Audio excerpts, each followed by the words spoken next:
30ನೇ ತಾರೀಕಿನಂದು ಈ ಉಪಾಯವನ್ನ ತಪ್ಪದೆ ಮಾಡಿ. ಈ ಒಂದು ಉತ್ತಮ ಅವಕಾಶವನ್ನ ನಿಮ್ಮ ಕೈಯಾರೆ ನೀವೇ ಕಳೆದುಕೊಳ್ಳುತ್ತೀರಿ. ಇದು ನಿಮ್ಮ ಜೀವನವನ್ನೇ ಬದಲಿಸುತ್ತದೆ. ಏಕೆಂದರೆ ಇದೇ ಮಾರ್ಚ್ 29ರಂದು ಮೊದಲನೆಯದಾಗಿ ಶನಿವಾರವಿರಲಿದೆ. ಶನಿಯ ವಾರವೂ ಹೌದು. ಎರಡನೆಯದಾಗಿ ಸೂರ್ಯ ಗ್ರಹಣವಿದೆ. ಇನ್ನು ಮೂರನೆಯದಾಗಿ ಶನಿಯ ಅಮಾವಾಸ್ಯೆಯೂ ಕೂಡ ಇದೆ. ಈ ಒಂದು ಸಂಯೋಗವು ತುಂಬಾ ದುರ್ಲಭ ಸಂಯೋಗವೂ ಹೌದು, ಅಲ್ಲದೆ ಅತ್ಯಂತ ಶಕ್ತಿಶಾಲಿ ಯೋಗವೂ ಹೌದು. ಇಂತಹ ಸಂದರ್ಭದಲ್ಲಿ ಮಾರ್ಚ್ 29ನೆಯ ದಿನದಂದು ಶನಿಯು ತನ್ನ ರಾಶಿಯ ಪರಿವರ್ತನೆಯನ್ನೂ ಕೂಡ ಮಾಡಲಿದ್ದಾನೆ. ಕುಂಭರಾಶಿಯಿಂದ ಮೀನರಾಶಿಗೆ ರಾಶಿಯ ಪರಿವರ್ತನೆಯಾಗಲಿದೆ.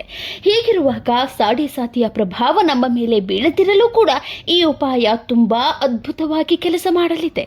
ಹಾಗಾದ್ರೆ ಮಾರ್ಚ್ 29ನೇ ತಾರೀಕಿನಂದು ರಾತ್ರಿ 8:18 ನೀವು ನಿಮ್ಮ ಮನೆಯ ಮುಖ್ಯ ದ್ವಾರದ ಬಳಿ ಒಂದು ದೀಪವನ್ನ ಹಚ್ಚಿ ಇಡಲೇಬೇಕು. ಅದು 4 ದಿಕ್ಕುಗಳಲ್ಲಿಯೂ ದೀಪವು ಉರಿಯುವ ರೀತಿ ಹಣತೆಯಲ್ಲಿ 4 ಬತ್ತಿಗಳನ್ನ ಹಾಕಿ ಎಳ್ಳೆಣ್ಣೆ ಅಥವಾ ತುಪ್ಪವನ್ನ ಆ ಒಂದು ಹಣತೆಯಲ್ಲಿ ಹಾಕಿ ದೀಪವನ್ನ ಬೆಳಗಿಸಬೇಕು.